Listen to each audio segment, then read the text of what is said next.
ลิมพระชนมพรรษาราชินีเคียงราชา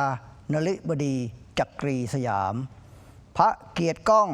พระยศสองเทิดพระนามทุกเขตคามเลิงลื่นชื่นกมล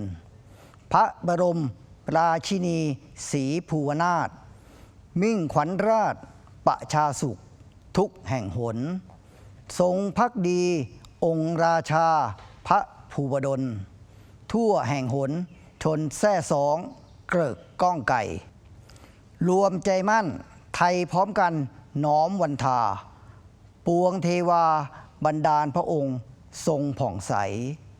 ประนมกรเชิญอมรดลพรชัยเกษมสารสลานพระไทยทรงพระเจริญด้วยเกล้าด้วยกระหม่อมข้าพุทธเจ้านายธนากรจันถีประธานเครือข่ายทหารผ่านศึกจังหวัดนนทบุรีพร้อมด้วยคณะ